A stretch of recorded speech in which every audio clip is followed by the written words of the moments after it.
할렐루야. 네, 예정 시간마다 조금 20분 지났는데 6시 안에는 마칠 테니까 여러분들 안심하시고 밥은 먹여야지 또 저녁 시간 이어가니까요. 90분 강의하고 10분 기도하면 딱 6시 될 것 같습니다. 너무너무 중요한 시간들이 지금 지나가고 있습니다. 어저께 이 시간에도 이렇게 학자가 와서 전했는데 이 시간은 학자들이 전하는 시간 같아요. 저는 목사보다는 학자적인 그래서 칠판을 갖다 놨어요.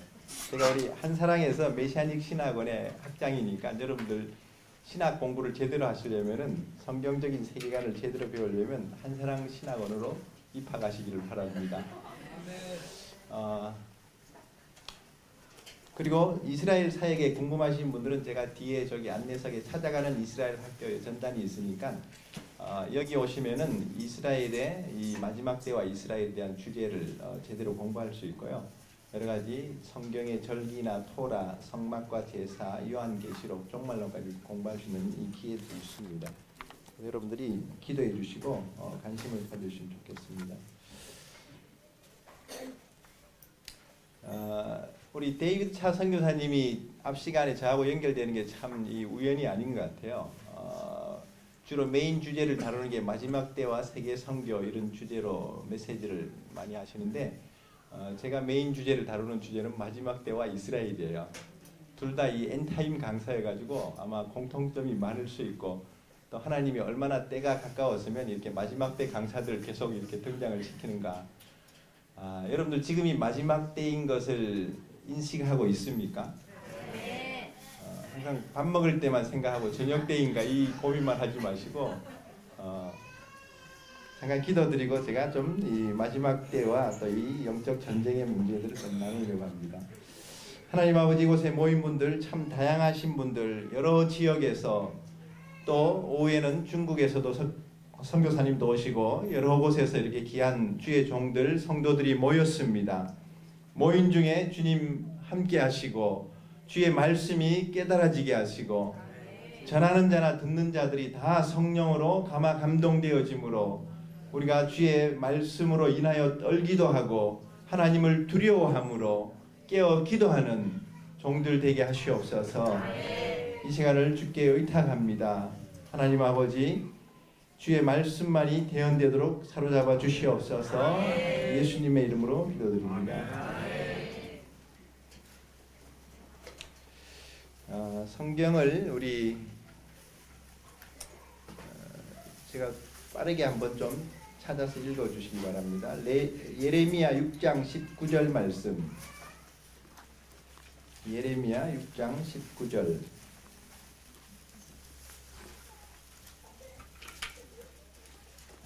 먼저 찾는 분이 읽어주세요. 예레미야 6장 19절.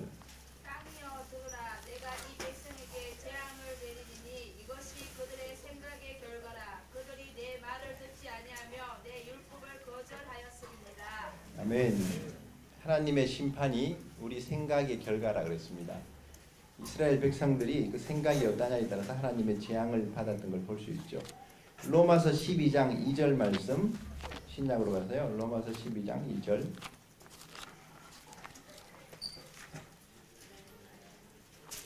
자, 시작.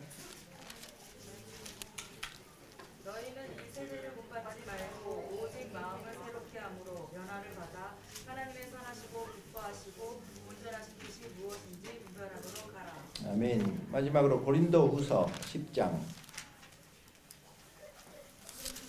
고린도후서 10장 3절 3절에서 6절 말씀.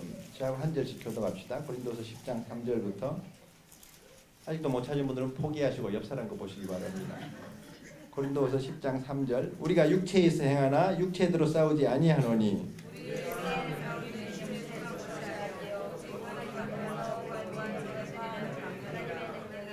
모든 이론을 파하며 하나님 아는 것을 대적하여 높아진 것을 다 파하고 모든 생각을 사로잡아 그리스도에게 복종케 하니.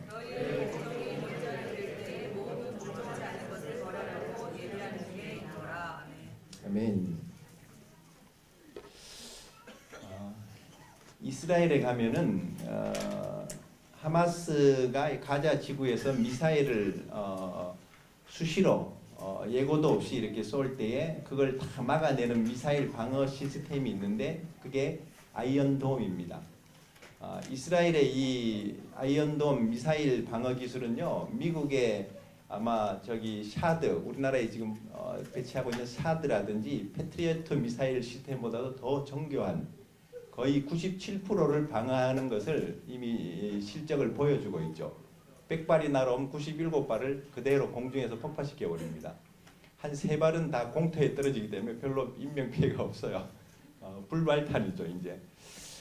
제가 왜 이 얘기를 드리냐면은, 여러분들 우리가 지금 보이는 그 미사일이나 보이는 이 전쟁을 방어하는 시스템은 구축을 하고 있습니다. 군사적으로나 외교적으로나. 그러나 영적인 이런 어떤 지금 공격들, 보이지 않는 이 전쟁에 대해서 얼마나 우리가 지금 무장이 되어 있고 방어 이 체계를 교회들이, 주의 종들이 가지고 있는가, 제가 이 도전을 먼저 드리고 싶습니다. 미사일보다도 더 많은 마귀의 이 공격의 이 하살들, 세계관을 통한 이 생각의 모든 이런 이 생각이 마귀의 통로거든요. 예수님의 제자도 예수를 팔 생각을 집어넣었다 그랬거든요. 에덴 동산에서 타락할 때도 보면 마귀가 이렇게 이 하와를 이렇게 하나님의 말씀을 이 변개시켜 가지고 생각을 집어넣으면서 사로잡아 버리죠.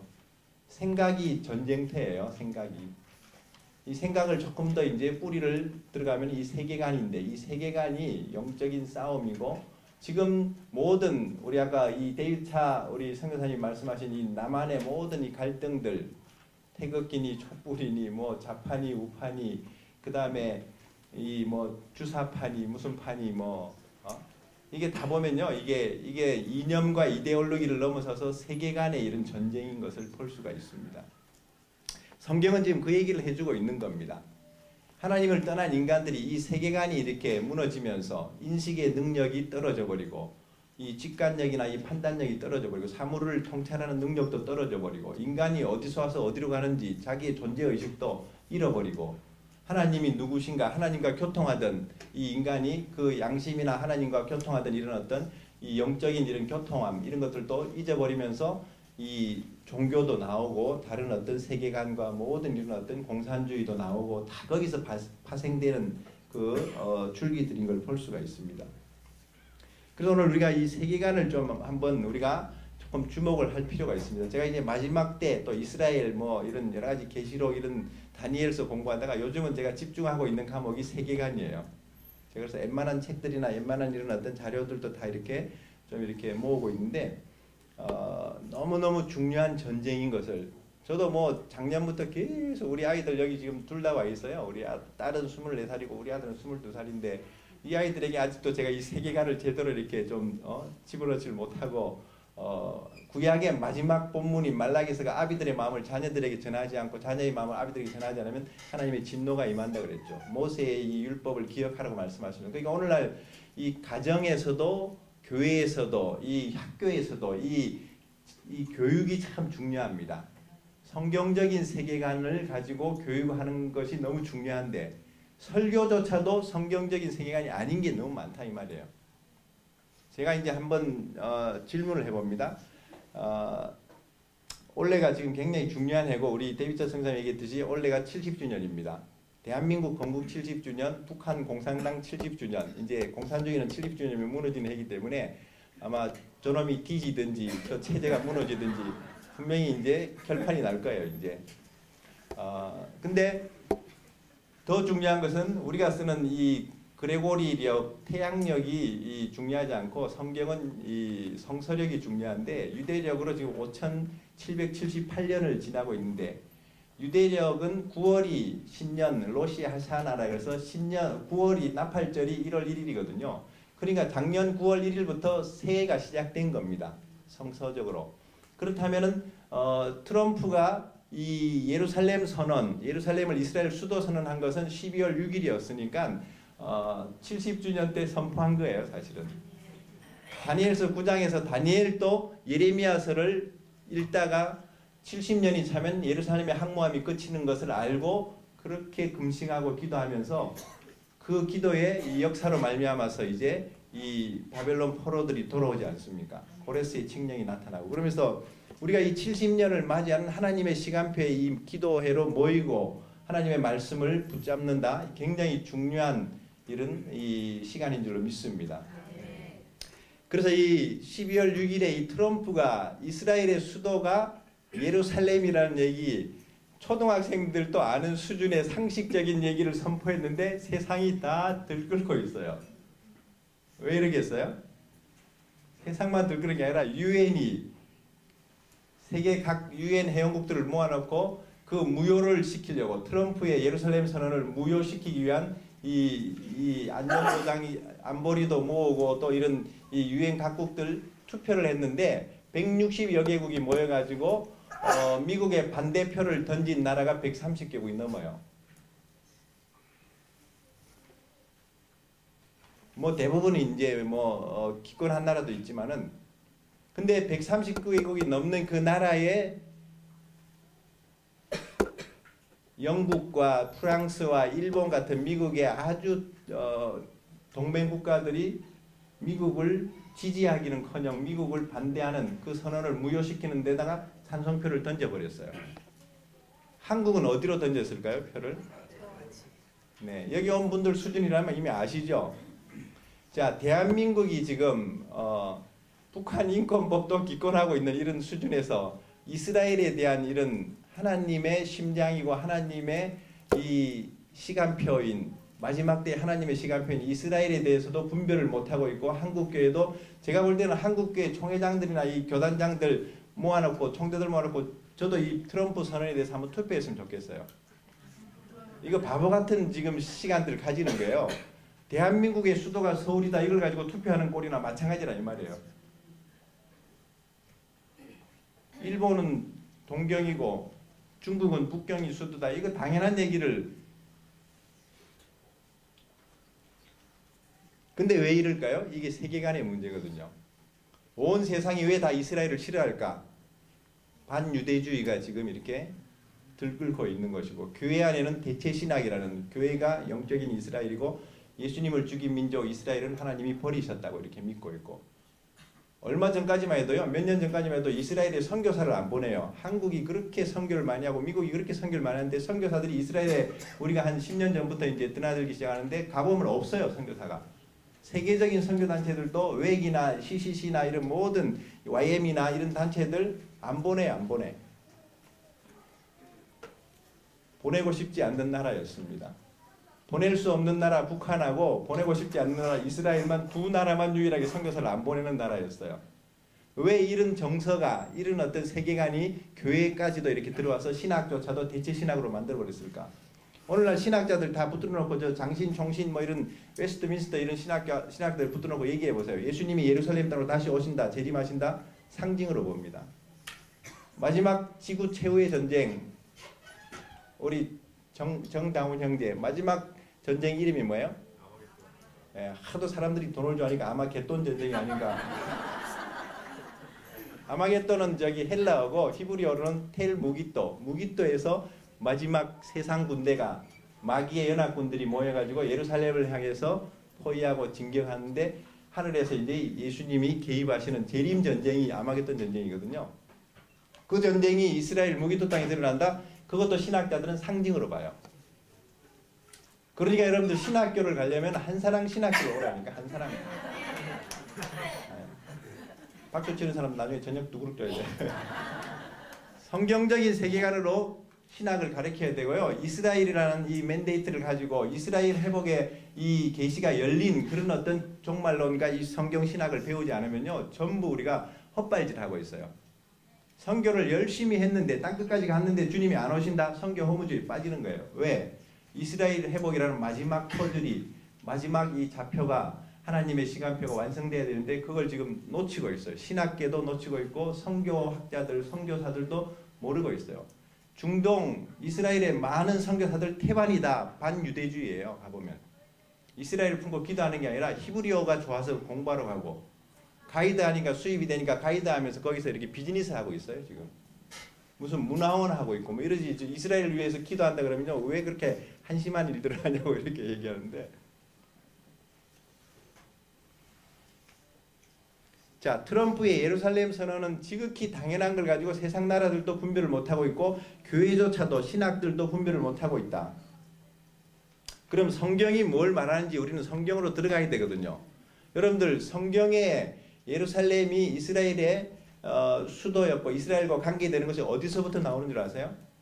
놀랍게도 성경의 시작인 창세기부터 성경의 결론인 계시록까지 전부 예루살렘을 지금 하나님이 말씀하고 계시죠. 짧게 제가 우리 데이비드 선교사님은 폐활량이 좋아 보니까 말도 빨리 하면서도 아주 열정적으로 막 1시간 반을 막 하는데 저는 힘들어서 못해요. 그래서 쉬엄쉬엄 저도 저 나이 때는 저 정도 열정이 있었는데 자, 창세기 14장에 보면은 멜기세덱이 나옵니다. 어느 나라 왕이죠? 샬렘. 그게 예루살렘이에요. 샬렘이 평화라는 뜻이고 예루살렘은 평화의 도시. 그러니까 샬렘 왕에게 아브라함이 자기 조카 롯을 이제 전쟁에서 구출해내고 전리품을 가지고 돌아오면서 11조를 바치는 게 샬렘 왕의 14장에 나오죠. 그게 이제 하나님의 제사장을 이제 의미하는 것이고, 그리고 15장에 넘어가면 아브라함과 하나님이 언약 맺으신 내용이 나오는데 이 땅을 내 후손에게 영영히 주겠다고 하나님하고 지금 언약을 맺은 땅이죠. 그러면 아브라함이 살던 시대는 BC 2000년 전이었어요. 지금으로부터는 4000년 전에 벌써 이스라엘은 하나님과 언약의 족보가 있는 나라고, 그리고 4000년 전부터 하나님이 벌써 여기에 성경에 이렇게 하나님이 약속의 땅으로 이렇게 언약의 땅으로 주시는 그 근거가 있습니다. 그러다가 이제 이 가나안 이 모세 이후에 출애굽하면서 가나안으로 들어갈 때 가나안에는 다른 족속들이 많이 살고 있었는데 예루살렘은 산지였습니다. 그래서 성전산이라고 부르는 것이고 예루살렘은 산지고, 그리고 지형이 높기 때문에 한 800, 900 정도 고지인데 그 예루살렘에서 이제 이런 대부분 여리고로 또 그다음에 사해로 다 내려가는 길이에요. 그러니까 예루살렘으로 성전으로 올라가는 노래 시편들 다 보면 성전으로 올라간다는 표현이 지형적인 의미인데 거기에 이 아주 천년의 요새입니다. 그러니까 그 예루살렘 성전산과 동편의 감람산 사이에 큰 계곡이 있는데 그게 기드론 골짜기, 요사밧 골짜기라고도 얘기하고, 스가랴서 예수님이 오셔서 민족들을 심판하시는 심판의 골짜기라고 얘기합니다. 그래서 유엔 투표 때 찬성한 나라들 거기서 다 신문 봤는데 한국도 거기 왼편에 줄 설 수가 있어요, 여러분들. 세상 나라 군대를 다 끌고 마지막 전쟁을 치르기 위해서 이 이스라엘을 에워싸는 세상 나라들 유엔이거든요. 유엔이 에워쌀 때 그 군대에 한국군이 파병되면 이스라엘을 대적하는데 우리 아이들이 병사로 나갈 수 있다는 생각을 해보세요. 아찔하지 않습니까? 하나님의 나라를 대적하는 그런 일에 전장에 설 수 있어요.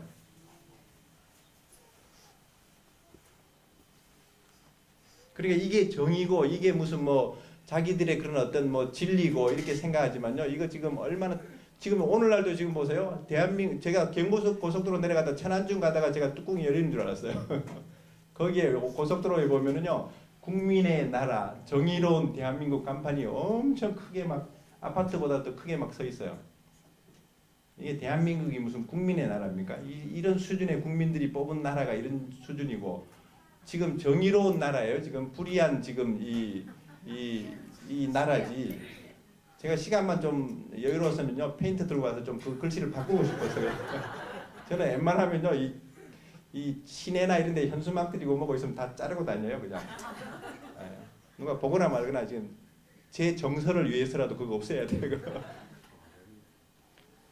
이렇게 지금 적폐니 뭐니 하면서 이렇게 하는데 지금 적폐들이 적폐를 청산하는 이런 시대를 지금 이런 세계관들이 왜 이렇게 나올 수밖에 없는지. 근데 이 예루살렘에 아주 이 2000년 3000년 전에 강한 민족 여부수 족속이라는 그 족속이 살고 있을 때에 다윗이 이제 등장하면서 다윗의 용사들이 그 족속들을 물리칩니다. 아주 그냥 이 기드론 골짜기와 또 저쪽으로는 이제 서쪽으로는 흰놈의 골짜기라 그래가지고 거기서 막 몰렉 제사를 드리고 하던 그러니까 그 골짜기들이 완전히 이 요새화 시켜버렸어요. 그런데 거기를 아무도 다른 족속들이 여부수 족속을 강한 족속을 이길 수도 없고 그 천년 요새를 정복하지도 못했는데 다윗은 그 성을 빼앗아 버리죠. 그러고 나서 거기다가 이제 시온성을 세우고 다윗성을 세우고 예루살렘을 이스라엘의 수도로 선포합니다. 할렐루야. 이게 BC 1000년입니다. 다윗이 1000년 전이니까 3000년 전의 사건들이죠. 지금 예루살렘에 대해서 성경적인 세계관을 지금 제가 정리해 드리는 겁니다. 그러다가 이제 좀 이 솔로몬을 통해서 이제 이게 비실비실하다가 두 왕국으로 나눠지다가 나중에 바벨론으로 아수르로 다 북왕국이 남왕국이 무너져 버리죠. 그러다가 나중에 또 막 헬라 제국의 그 적그리스도 같은 안티오쿠스 에피파네우스가 일어나가지고 또 막 거기에 성전에 제우스상을 세우고 막 돼지 피를 뿌리고 유대인들에게 억지로 그 코셔하는 이 음식법을 존중하는 그 민족에게 돼지 고기를 먹이고 그 피를 흘리면서 제사를 지르는 그런 아주 가증스러운 짓을 할 때 제사장 가문의 아들들이 이런 저기 우리 여기 온 청년들 같은 우리 카무스쿨이나 우리 한사랑 신학원 학생들 이 젊은이들이 이제 의로운 분노를 가지고 일어나서 마카비 혁명을 일으킵니다. 그래가지고 성전을 수복하고 다시 수리해서 예배를 드리는 것을 수전절 하누카라 그래요. 그게 요한복음 7장에 나오는 하누카. 크리스마스는 저건 이 이방 종교의 그런 어떤 잔재들이고 그건 절대 예수님이 그날 태어날 수가 없습니다. 그래서 하누카를 12월 달에 지키는 이런 절기들, 유월절, 오순절, 초막절 같은 성경의 레위기 20장에 나오는 이 성경의 하나님의 시간표를 지키면서 예수님이 초림하실 때에도 봄의 그 절기에 유월절에 죽임을 당하시고 초실절에 부활하시고 오순절에 약속하신 성령이 임하시고 정확하게 예수님의 초림은 봄의 절기를 통해서 완성이 됐거든요.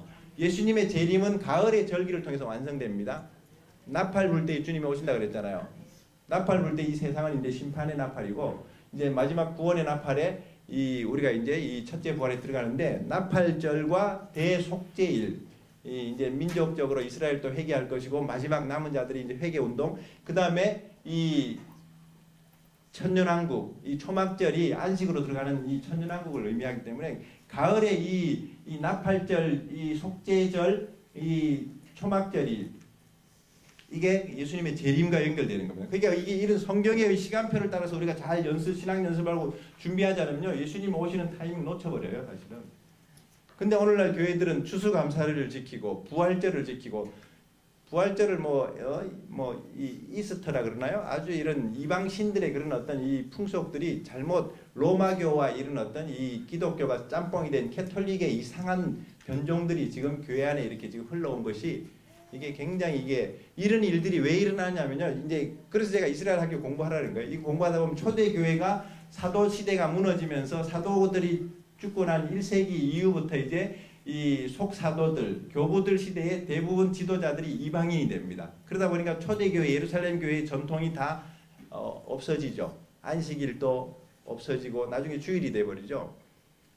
토요일이 원래 안식일이었는데 그 안식일도 없어지고 샤밧이 없어지고 그 다음에 이런 어떤 이 절기들, 이 유월절, 오순절, 초막절 이런 전통을 이 절기들 이런 어떤 성경적인 이게 절대 이스라엘의 풍습이나 그런 유대인들의 그런 어떤 절기가 아니에요. 성경은 분명히 여호와의 절기고 하나님의 이 시간표로 이렇게 표현하고 있는데 우리가 지금 굉장히 지금 이걸 인식을 잘못하고 있어요. 문제는 이스라엘은 그런 어떤 그림자를 잡으면서 절기나 전통을 지키는데 이 실체를 못 본 거야. 몸인 그리스도를 못 만난 것이고 우리는 그리스도를 만나는데 그림자 없는 여러분들 사람이 그림자가 없으면 그게 귀신이지 그게 사람이에요.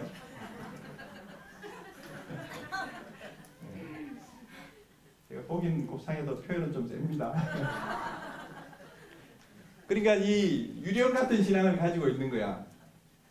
절기나 이런 모든 이런 어떤 전통들 이거 무시하지 마세요. 구약의 이런 어떤 이 말씀의 뿌리들을 놓치면서 신약으로 이렇게 하는 천만의 말씀이에요. 불이 나가지고 저 바깥에 있는 나무가 다 타버려도요. 나중에 다시 싹이 나고 다시 잎이 나고 열매가 맺혀지는 것은 뿌리가 살아있으면 그런 거예요. 우리가 아무리 그 사람이 우패하고 교회가 이렇게 황폐해지고 중국처럼 막 교회도 폭발시키고 요즘 막 그러던데 그러더라도 생명이 있으면요. 다시 싹을 내고 열매를 맺고 역사를 이룰 줄로 믿습니다. 대한민국이라는 국가 체제는 하나님이 유다 나라도 생각의 결과로 멸망시키고 재앙을 줄 수 있지만요. 선지자들에게 말씀이 끊어지지 않는 한 하나님의 나라가 계속 이어집니다. 이스라엘 나라가 그러다가 이제 AD 70년에 또 예수님이 예루살렘아 예루살렘아 하면서 암탉이 자기 새끼를 품는 그렇게 너희들을 원했는데 너희들이 원치 않아서 이제 항폐기 된다고 예언한 그대로 AD 70년에 로마에 의해서 완전히 돌 하나도 남지 않고 무너지는데 딱 하나 남겨놓은 게 그게 통곡의 벽이에요. 거기 가보면 거기서 그 유대인들이 왜 검정 옷을 입고 검정 모자를 쓰고 맨날 이렇게 초상집까지 다니냐? 자기 민족이 초상인 거예요. 아직은 자기 민족이 슬프고 메시아가 오셔야지 자기 이스라엘의 회복이 온다고 그렇게 늘 한여름에도 그렇게 더운 모자를 쓰고 어디 러시아에서 온 유대인들은 러시아의 털모자 쓰고 다녀요 보니까. 우리는 불쌍히 보는데 자기들은 굉장히 고귀하고 존귀하게 그거 비싸대요. 한 1,000만 원 한대 그게. 가서 또 훔쳐오지 마시기 바랍니다. 그게 너무 미련하게 살아요. 그러니까 메시아를 정말 이런 어떤 실체를 보지 못하니까 자기들의 미련한 그 지붕 위의 바이올린 그런 영화 보세요. 막 트레디션 하면서 그 샤밧을 지키고 그 딸들을 절대 이방인들하고 사귀지 못하게 하고 그렇게 전통을 가르치는데 왜 전통을 지키는지는 몰라요. 그 주인공이. 이게 세계관이에요. 교육에 의해서가 아니라 자라나면서부터 그냥 의식화되고 자기들 안에 이성의로 합리화시켜가지고 틀을 만들어 놓은 그것이 진리라고 믿는. 그래서 이 70년에 무너지면서 전 세계로 유대인들이 다 디아스포라 되면서 흩어지면서 자기 민족의 이 정체성도 그 다음에 이 언어도 히브리어도 사라지죠. 근데 놀랍게도 그때 2000년 전에 이스라엘이 흩어지면서 영적으로도 굉장히 무너집니다.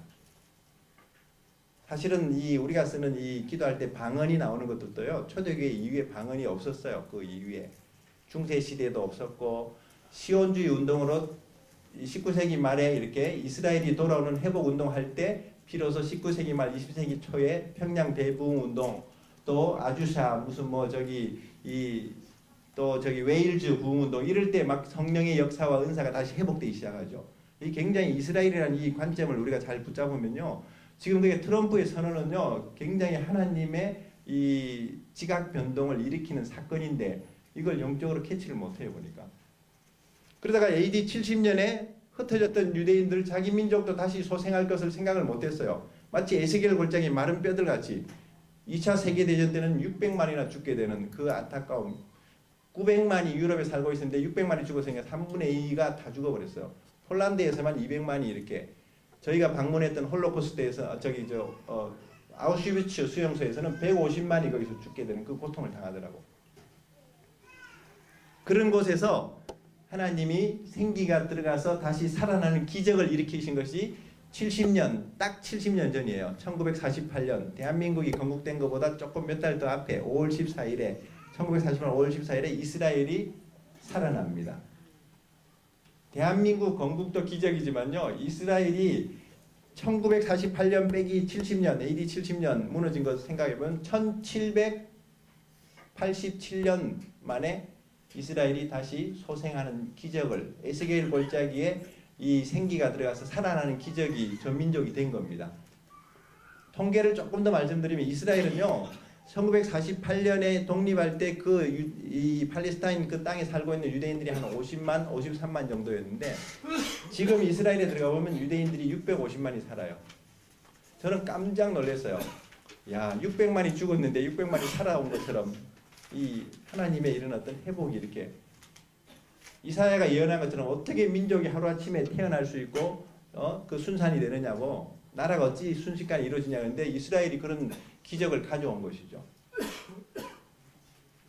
그런데 이 중동에 있는 이 나라들 아랍 나라들이 그냥 두지 않고 막 그 다음날 바로 쳐들어오면서 1948년에 독립전쟁이 일어나고 그러다가 또 계속 그 중동 이 6.1 전쟁, 용키푸르, 심지어는 안식일에 쳐들어와서 막 다 그냥 무장 해제된 이스라엘 군대를 갖다가 막 다 쓸어버리려고 하는데도 하나님이 함께 싸우신다는 의미가 이스라엘이거든요. 하나님이 함께 싸우시는데 누가 하나님을 이길 수가 있겠습니까? 오늘 진짜 교회가 우리가 두려워해야 되는 것은 하나님이에요. 지금 뭐 공산주의고 또 무슨 문슬림 정권이고 이런 걸 두려워하는 게 중요한 게 아니에요, 사실은.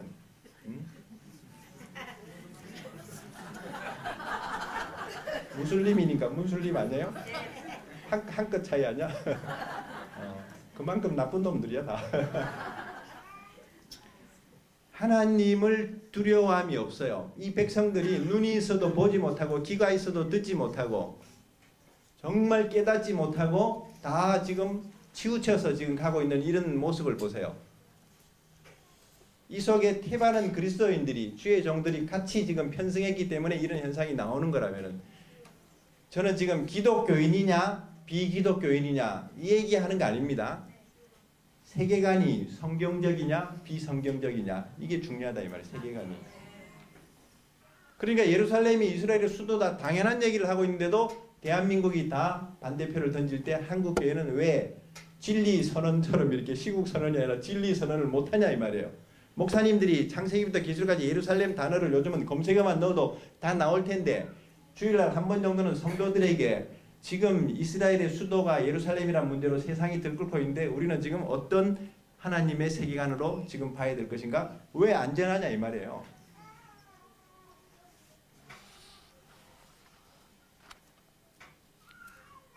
그래가지고 이스라엘이 이제 일어나니까 쳐들어왔는데 계속 싸울수록 자기들이 져요. 원래는 이스라엘이 1948년 독립할 때는 이스라엘 지도가 땅이 절반이었어요.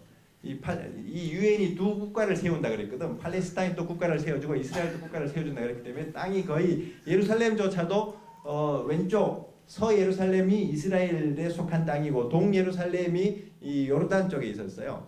그러다가 67년이면 작년에 딱 50주년이었거든요. 그러니까 50주년에 67년에 6.1 전쟁이라는 유명한 전쟁이 있습니다.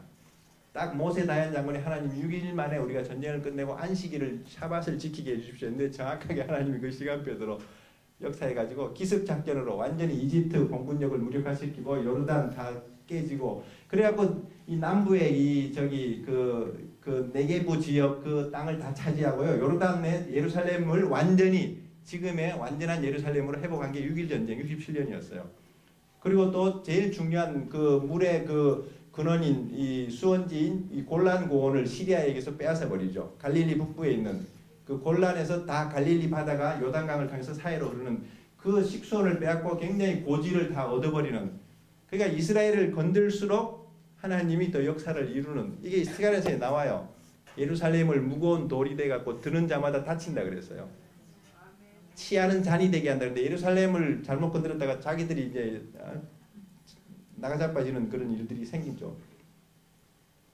사실은요, 박근혜 대통령을 문재인 정권이 탄핵한 거 아니에요.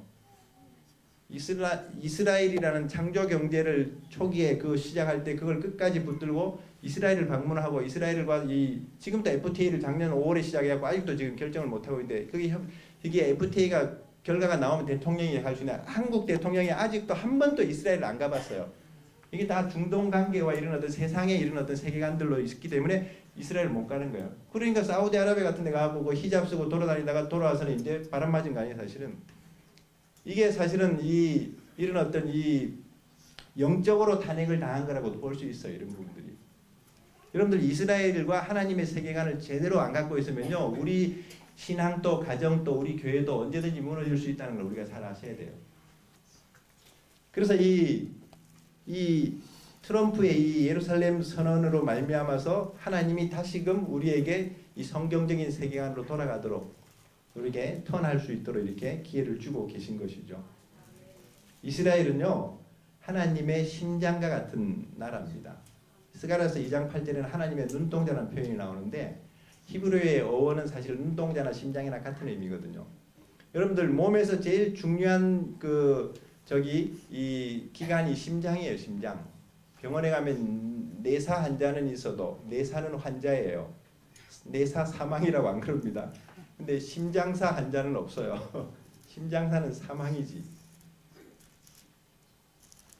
심장은요, 우리가 어젯밤에 잘 자고 아침에 일어나고 푹 쉴 때도 심장은 졸지도 주무시도 아니하시고 정확하게 우리에게 생명의 이런 박동을 주고 1초마다 정확하게 펌프질을 해갖고 죽은 피들을 다시 이 산소와 이런 이 생명의 피로 동력을 통해서 이 모세 혈관을 통해서 다시 내보냅니다. 동맥을 통해서. 근데 이 심장이 이렇게 지금 아까 말씀했듯이 교회가 사실은 심장이고 이스라엘이 심장인데 이게 심장 마비가 걸려 있고 동맥 경화가 왔다고 생각해 보세요. 지구촌의 심장과 같은 나라가 이스라엘이고 예루살렘인데 지금 심장을 지금 전부 압박하고 있고 거기에 들어가는 모든 생기를 끊어버리고 있으면 이스라엘 나라가 죽어지면 전 지구촌에 이 생명의 이 기운을 생기를 불어넣고 생명의 역사를 생수의 강을 흘러 보내야 되는 그 나라를 지금 이렇게 마비를 시킨다면 지구촌이 몸살을 앓는 거예요. 그러니까 이스라엘이 넘어짐으로 이방인의 구원이 오기도 했지만요. 이스라엘이 다시 회복되면서 제가 아까 시온주의 운동이 19세기 말에 일어나면서 이 성령의 역사들 대부흥 운동이 일어나고 이스라엘이 독립되면서 우리나라가 독립되죠. 1948년 5월 14일에 이스라엘이 독립된 이후에 전 세계에 120개국이 넘는 나라가 독립합니다. 필리핀, 인도네시아, 인디아 다 이런 나라들 전부 독립해요. 우리나라도 사실은 해방과 독립을 얻는 거나 마찬가지죠. 그러니까 저들이 돌아오면서 얼마나 더 충만한 역사가 일어나는가. 그러니까 살아나야 돼요. 하나님의 심장인 이스라엘이 살아나야 됩니다. 정말 그 땅을 성지순례로 가지 마세요. 대실망을 내 성지순례로 가면은 수은 그냥 그 비잔틴 시대 아니면 로마 캐톨릭 시대 때 그냥 그 성전들을 다 기념교회를 만들어 놔가지고요 은혜가 떨어져요. 예수님이 태어난다는 데 가보면요 예수님은 안 보이고 쓸데없는 우상의 이런 장신구들처럼 이런 액세서리들 막 정신이 사나워갖고요 머리가 아파요 그런 곳에서. 제가 볼 때는 예수님도 가신 것 같아 거기서. 그러니까 자연스러운 쿰란이라든지 사해나 갈릴리나 이런 곳이 더 은혜로운 거예요. 가만히 놔둬야 돼요. 자꾸 사람들이 손을 만질수록 더 타락해버려 이게. 왜냐하면 타락한 죄인들이 만들어낸 그 세계관에서 나온 모든 이것들은 전부 다 보면요 이게 은혜가 떨어집니다. 이게.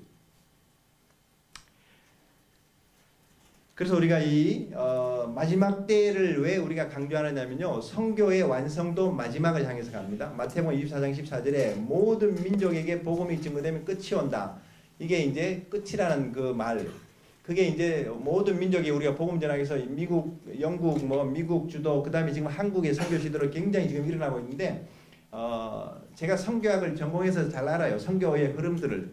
전 세계의 지금 모든 민족 여러분들 240개 민족이 아니라 성경이 말하는 민족은 종족을 말하기 때문에 24,000 종족입니다. 지구촌에 24,000 종족 중에 복음이 끝까지 모든 민족에게 성경이 들어가고 복음이 들어가도록 그게 이제 이 선교 완성인데 1990년에 제가 뉴욕 선교대에 갔을 때 그때 선교 보고가 24,000 종족 중에 12,000 종족이 복음화되고 12,000 종족이 미전도 종족으로 unreached people로 남아있다고 그랬어요. 그러다가 이제 10년이 지나니까 2000년 되니까 미전도 종족 선교연대라고 한정국 선교사님이 세운 그 단체에서 충신교회에서 10주년 선교대를 하면서 선교 통계를 보고하는데 6,000 종족이 미전도 종족이 남았다고 2000년도에 그렇게 통계가 나와요. 놀랍게 10년마다 이렇게 반씩 줄어들어요. 2010년도에 우리가 할렐루야 교회에서 김상보 목사님 계실 때 그 할렐루야 교회 분당에서 이 이스라엘 집회를 할 때 거기에 특강 오셨던 이동훈 목사님이 이 미전도 종족이 자기 선교부에서 지금 보고가 들어온 것을 얘기한다면서 3,000 종족이 지금 미전도 종족이 남았다고 얘기를 하더라고요. 2010년도입니다. 8년 전이죠. 이제 2018년이니까. 근데 이제는 10년이 안 걸려. 한 해 한 해 지나면서 미전도 종족이 1,500 종족이 되더니 어느 해에는 500 종족 점점점 거의 미전도 종족이 없는 시대라는 보고가 이제 로잔에 이런 선교부나 이런 데서 막 들어옵니다. 왜 그런지 아세요? 지금은 사람이 못 들어가도 SNS가 들어가는 시대이기 때문에. 공산당들이 중국이나 이런 어떤 북한이 제일 무서워하는 게 뭔지 아세요? 카톡이에요. 카톡. 페이스북, 카톡 이런 거. 이것이 그러니까 중국의 선교사들 카톡 차단하고 막 카톡의 보안 이런 거 막 이게 굉장히 신경 쓰고 이 메일도 지금 이 보안 메일 쓰고 이런 이유가 이게 지금 이 인터넷이 열리고 막 이런 어떤 이 SNS가 들어가기 시작하면요. 이게 이 국경으로도 막을 수가 없는 겁니다.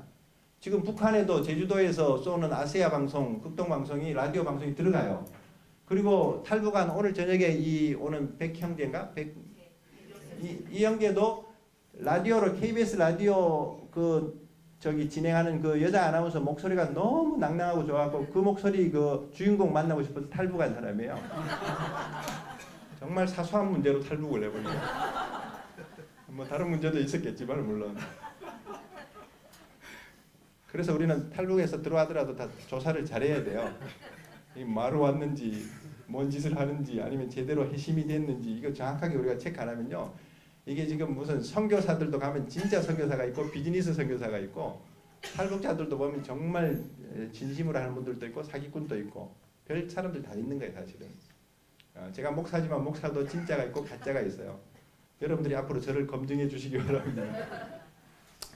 그래서 이런 어떤 이 문제들이 왜 이렇게 지금 이 마지막 때의 선교가 지금 이렇게 거의 막바지에 이르고 있고, 그 다음에 또 우리가 마지막 때를 예고하는 것은 죄가 너무 간영하면, 창세기 6장에 죄가 세상에 간영하니까 하나님이 그 마음의 생각이 늘 악한 것, 이 세계관이거든요. 이 세계관이 너무너무 악해서 하나님이 그 지으신 형상을 잃어버린 인간들을 이제 심판하시겠다고.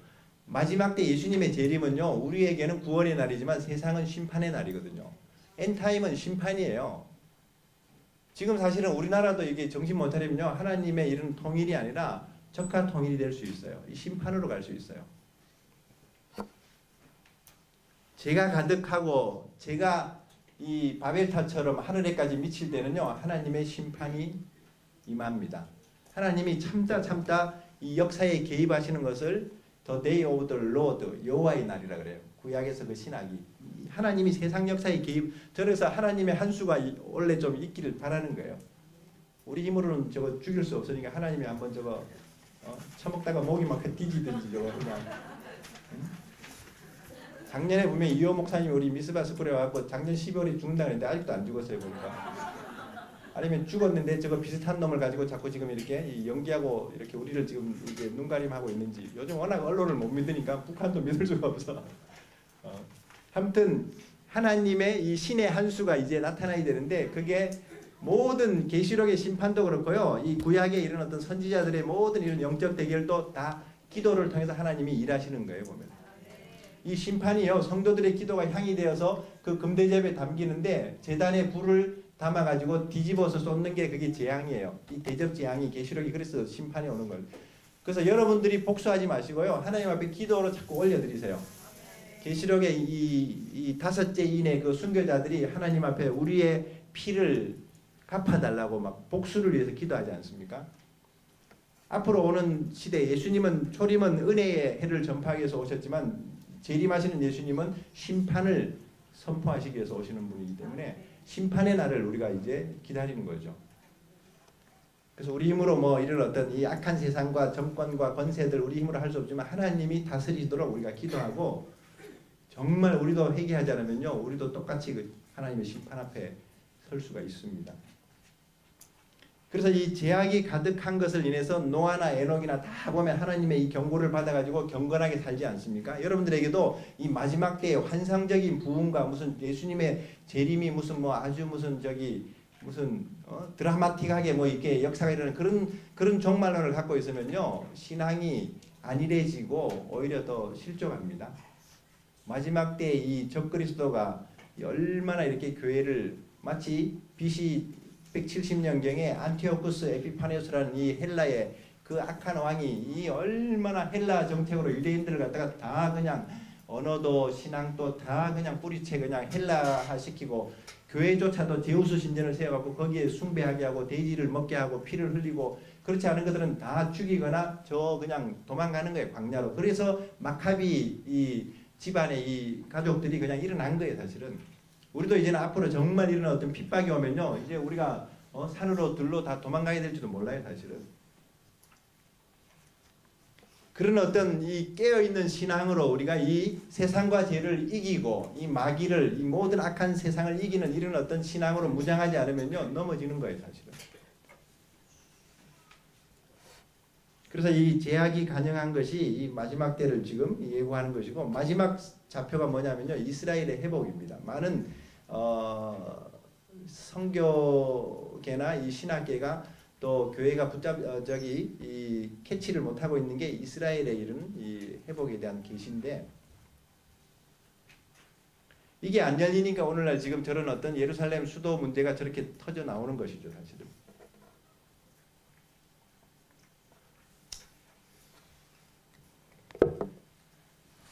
저 혼자 애를 받아가지고 좀 벗고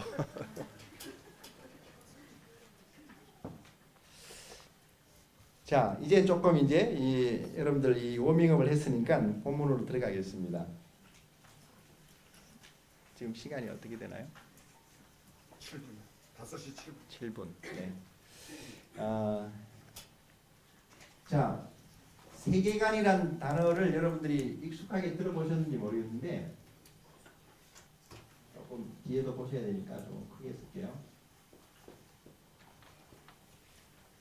세계관을 영어로는 월드뷰라고 얘기하죠. 월드뷰. 세상을 보는 창입니다.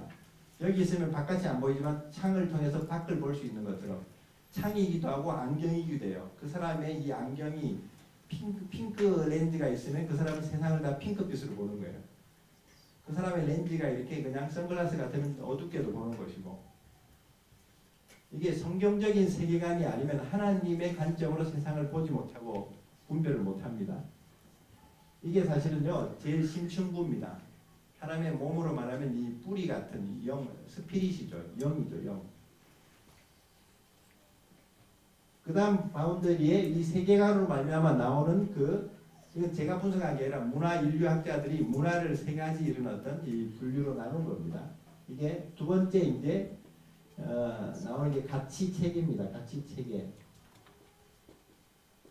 밸류 시스템이라고 이제 영어로 얘기하는데 우리로 말하면 혼의 영역이라고 볼 수 있습니다. 사람들이 다 타락한 인식 능력이 타락하고 자기들의 양심이 타락하고 도덕적으로 타락하다 보니까 자기들도 이제 죄를 짓고 막 나쁜 짓을 하니까 이제는 어느 정도 도덕이나 율법을 세우자. 이슬람으로 말하면 샤리아법 같은 도덕법을 만들자. 유대인들로 말하면 이 탈무드 같은 사람의 계명, 장로들의 유전 같은, 나라마다 이렇게 선과 악의 기준이 다릅니다, 여러분들. 미국 같은 데는 경찰한테 때리면요, 저 징역 7년이고 엄청 망할 짓인데 우리나라는 경찰 때리면요, 괜찮아요. 벌금 200만 원, 아무리 중형도 경찰 폭행하면 벌금 200만 원이면 그냥 나오더라고 보니까. 그러니까 경찰이 맞는 나라와 맞지 않는 나라의 차이가 있는 거죠. 이게 다 다릅니다. 자기들의 세계관에 따라서 이게 기준이 달라요. 이게 이제 이 가치 체계 마지막 세 번째 이렇게 이건 뭐냐면은 이게 뭐죠? 갑자기 생각이 안 납니다. 행동. 여기서 이제 행동 양식이 나오는 겁니다. 여러분들이 잡하고 인간들도 보면요, 다 이런 흐름으로 이렇게 역사가 일어나요. 행동 양식. 비헤비어 패턴이라고 이제 얘기하는데, 이거는 배워지는 게 아니라 타고나면서부터 그냥 저절로 몸에 배이는 그런 어떤 이 의식, 그런 어떤 이 습관, 이런 것들이 이제 자기들의 경험이 합리화되면서부터 그걸 자기들의 이런 어떤 진리라고 생각하는, 이게 무서운 거예요, 사실은.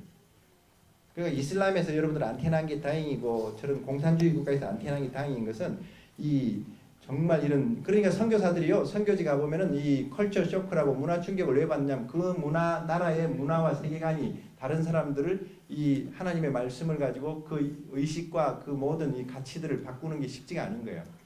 이거 잘못하면요, 그 사람들에게 기독교의 가치 체계나 행동 양식까지는 바꿔줄 수 있어요. 경건의 모양은 만들어줄 수 있는데 이 세계관을 안 바꿔놓으면은, 오늘 한국교회 문제가 여기 있는 거거든요.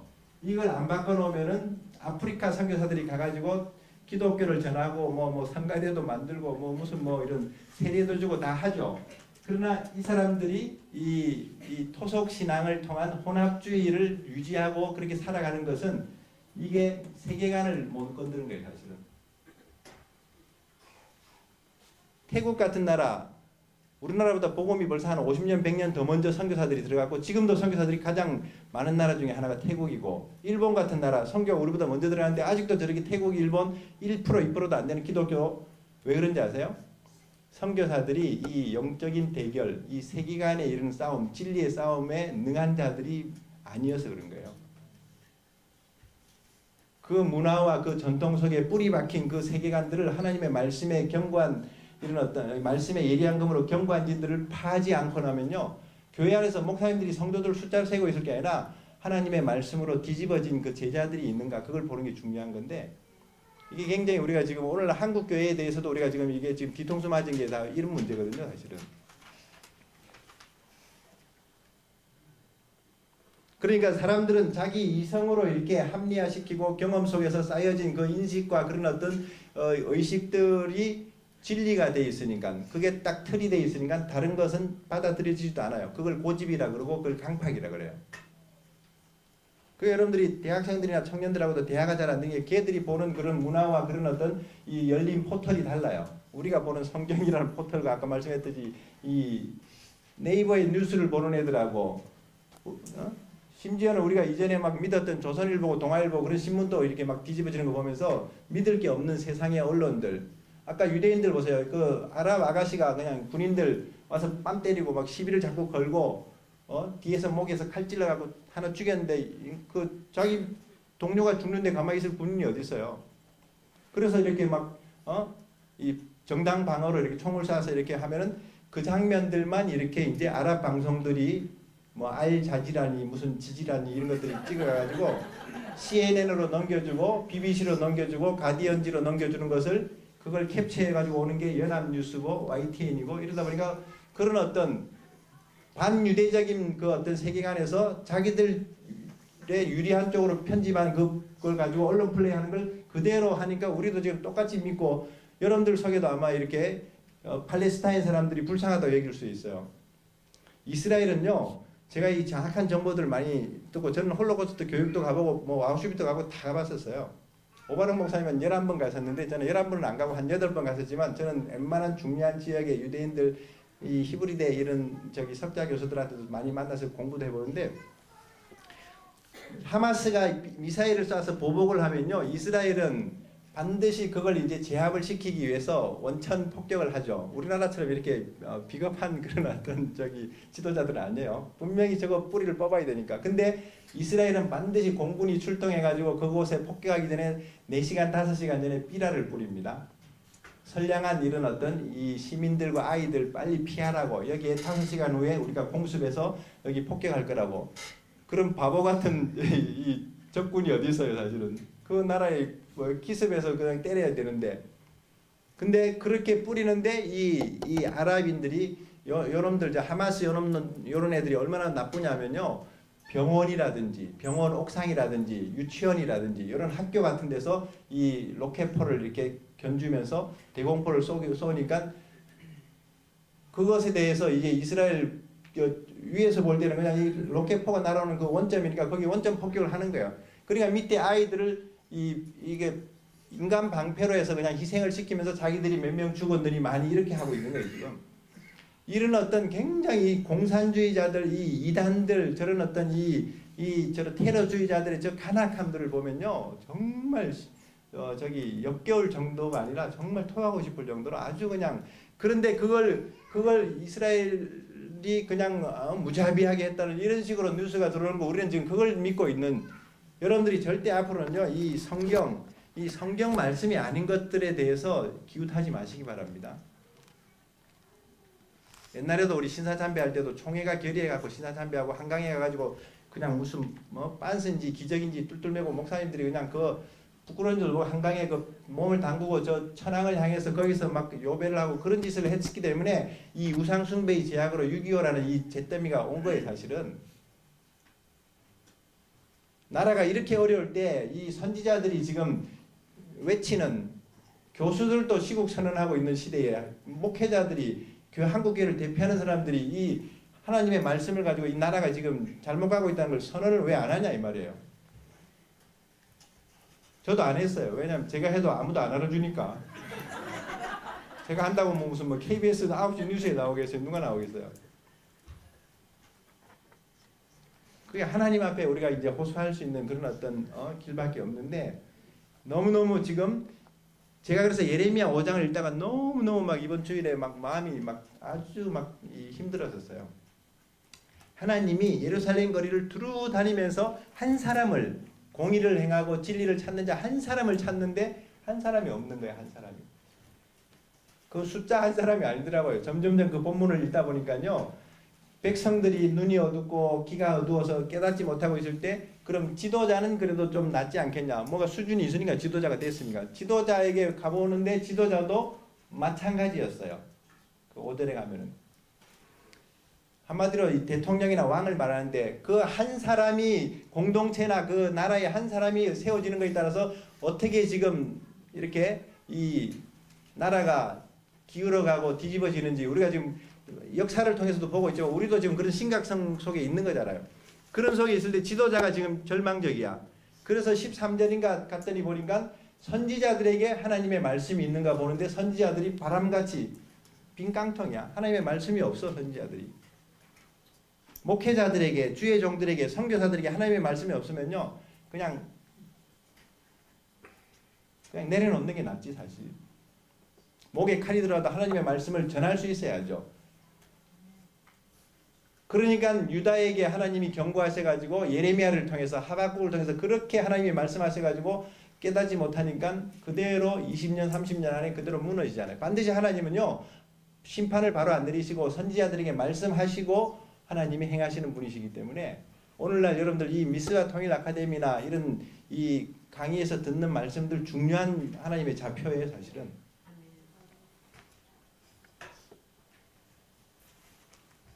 하나님을 두려움이 없는 그런 시대를 제가 보면서 이야, 너무너무 지금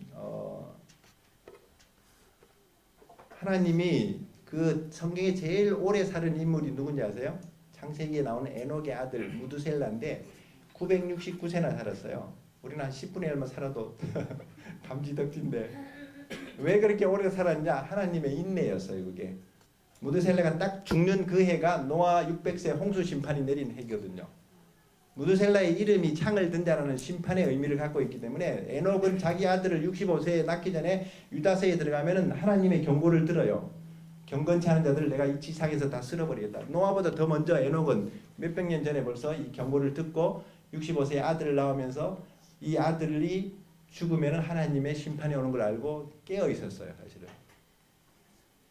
그래서 여러분들 자녀나 또 교회 성도들이나 하나님이 어려움을 주실 때 그거를 위해서 기도하면서 우리가 깨어 있는 거예요. 사실은. 아무 문제 없이 재정적으로도 자유롭고 시간적으로도 자유롭고 뭐 아무런 걱정도 없고 건강도 자유롭고 그러면은 죄를 지어요. 오래 살아봐야 죄를 더 많이 짓고 죽는 거지. 오래 살 거 중요한 거 아니에요. 사실은. 어떻게 사는가 중요한데. 그래서 경건하게 하나님과 동행하다가 이제 300년 동안 동행하다가 이제 죽음을 보지 않고 올라가죠. 그렇게 하나님의 오래 참으시는 것처럼 이 나라가 저는 작년부터 벌써 끝난 줄 알았어요. 벌써. 왜 이렇게 길어지는가? 지금 뭔가 하나님이 지금 계속 인내하고 계신 하나님의 시간입니다. 지금.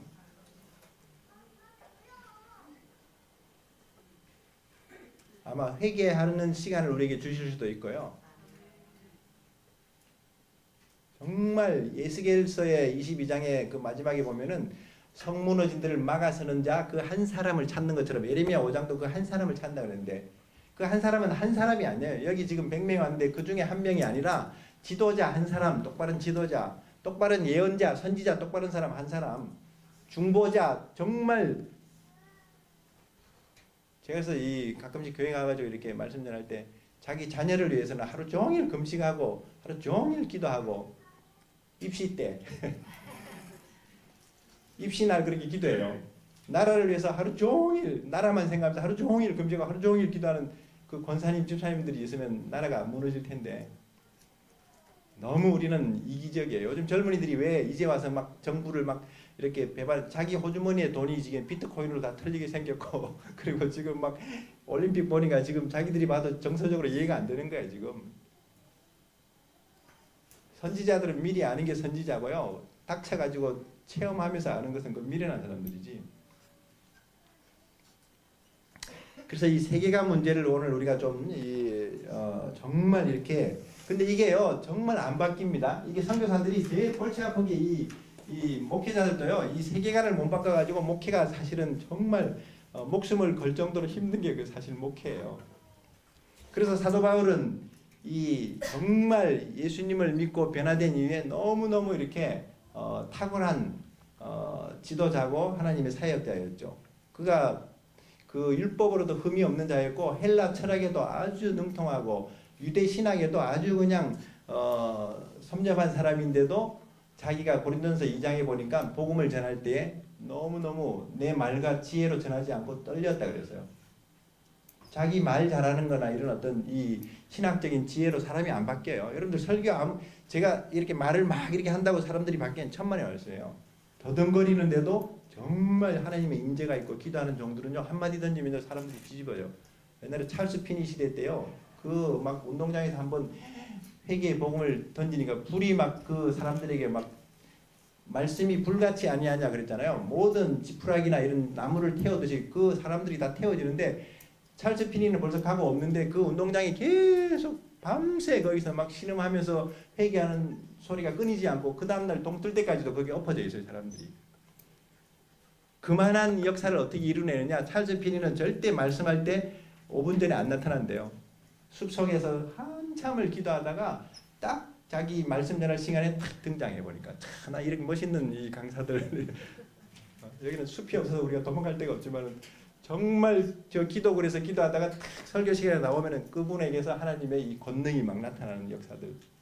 그래서 바울이 그걸 알았기 때문에 이 십자가 외에는 내가 전하지 않기로 작정했다고 얘기하면서 성령의 나타남과 능력이 아니면 사람들이 안 바뀐다는 걸 알았어요. 바울은. 성령의 한번 따라합시다. 성령의 나타남과 능력.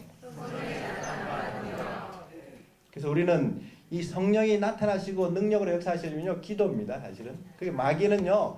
마귀는 이거 다 바꿔라. 가치체계, 행동, 양식, 뭐 성경 공부도 하고 대자훈련도 하고 뭐 이런 어떤 뭐 무슨 뭐 이런 룰을 만들으라고 얘기하죠. 명목적인 신자 이런 어떤 이 겉모습을 기독교식으로 얼마든지 바꾸도록 이렇게 하죠. 그러나 세계관이 바뀌면요 마귀는 이제 완전히 떠나는 것이기 때문에 그래서 이 기도를 굉장히 못하게 합니다. 기도하는 걸 제일 두려워하는 게 마귀예요 사실은. 그래서 여러분들이 전도를 많이 하는 것도 중요하지만 한 사람을 만나서 이렇게 1시간을 전도하기 위해서 10시간을 기도하고 가면 분명히 뒤집어지는데 1시간 기도하고 10사람 만나고 돌아다니면요 10사람 다 안 뒤집어질 수가 있어요. 그 교회가 정말 기도하는 집이 되고 가정이 기도하는 가정이 되면요 우리의 이런 어떤 신학적인 지식과 어떤 무슨 뭐 노하우 가지고 목회가 되는 거 절대 아니에요. 요즘 목회자들이 세미나나 무슨 뭐 교회 성장 이런 거 많이 다니지만요 그거 다니는 분들은 계속 다니고 있어요 보니까. 그리고 계속 성도들은 그 목사님 어디 갔다 오면 계속 그 바뀌는데 적응하기 위해서 성도들이 까멜로니아 새로 그냥 자꾸 이렇게 변모를 일으켜야 되니까 그냥 그걸로 바뀌지 않는 것을 사도 바울도 알았습니다. 이 세계관은 절대 고린도서 아까 우리 10장에서 읽었던 대로 우리가 싸우는 것은 육체에 대한 것이 아니라 하나님 앞에서 경관진이 이겁니다. 이 세계관이 경관진을 파는 강력한 하나님의 권능이 임해야 되는데 이 권능이 임하려면 정말 기도하는 종들이 돼야 되고 기도하는 성도들이 돼야 됩니다. 자녀들하고 아무리 대화를 가지고 이렇게 뭐 말다툼하고 설득하고 잔소리 한들 되는 줄 알아요? 입만 아프지 안 변해요. 자녀를 위해서 눈물로 기도하고 가끔씩 그 눈물이 자녀들 이마박에 한번 떨어져 보고 그리고 또 기도 소리가 조금이라도 귓전에 들리기 시작하면요 자녀가 바뀝니다. 하나님이 바꾸시는 거예요. 저 유대인들 우리가 이스라엘 가보면요 우리가 전도해서 바뀔 유대인들이 아니에요. 대부분 유대인들이 메시아닉주가 되고 예수님 믿는 유대인이 되는 거 보면요 기적적으로 만나요. 하나님의 음성을 듣든지 환상을 보든지 뭐 어떤 무슨 어떤 상황의 어떤 사건을 통해서 봤든지 반드시 그때 그러니까 1948년에 70년 전에 이스라엘이 독립할 때 유대인들이 예수님 믿는 메시아닉 주 유대인이 40명 정도였는데 지금은 한 2-3만 명 돼요. 뭐 여러분들 교회가 2만 명, 3만이 되니까 유대인들이 예수님 믿는 게 2만 명이 뭐 별거 안 되는 것 같은데 굉장히 지금 몇백 프로로 지금 성장하고 있고요. 이게 왜 중요하냐면 이스라엘이 돌아오면 주님이 오신다 그랬거든요. 이게 마태복음 23장 13절에 찬송하리로다 주의 이름으로 오시는 이요. 히브리어로 바루카바 베셈 아도나이. 이게 주의 이름으로 할 때 이게 왕이거든요. 왕이 오시도록 왕의 백성들이 왕을 불러야 되는 거죠. 그 유대인의 왕으로 오시는데 유대인들이 있어야지. 만왕의 왕으로 오시는데 만국의 이 성도들이 있어야지. 왕을 초대하지 않고 왕을 우리가 이렇게 옹립을 해야 되는데 그 백성들이 회복이 안 돼서 되겠습니까? 이게 지금 우리가 신학이나 모든 성경에서 놓치고 있는 게 이스라엘의 회복이라는 이 좌표를 놓치고 있는 겁니다. 그런 이제 중요한 내용들을 우리가 이제 이스라엘 학교에서도 나누지만요. 요즘 김정철 감독 그 브레드 TV 같은 데서도 많이 그런 유대인들 인터뷰 이런 내용들이 많이 나옵니다.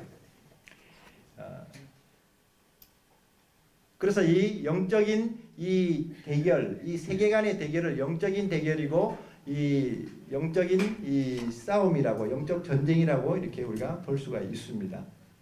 그래서 사단의 최고의 전술, 가장 치열한 영적인 싸움의 영역이기 때문에 사실은 교회가 진리로 무장을 안 하면요, 절대 공산주의자들의 저 학습과 이 조직과 저 활동에 대한 그것을 우리가 이길 수가 없어요. 대학 안에 보면요, 총학생의 그 이런 뭐 무슨 저기 뭐죠? 그 무슨 저기 그 한 청년이니 뭐 옛날에 전대 다 이거 우리 또래들이거든요. 다 우리 80년대 초반에 우리 그 시절에. 그러니까 걔네들이 보면 맨날 보면 밤새워서 뭐 자기들 막 이 학습을 시켜요. 무슨 책을 이게 볼셰비키 혁명사니 뭐니 뭐 레닌의 뭐니 뭐 하면서 그 여러분들 요즘 1980년 영화 나오고 이런 게 다 보면요, 우리를 지금 선동하는 거예요, 사실은.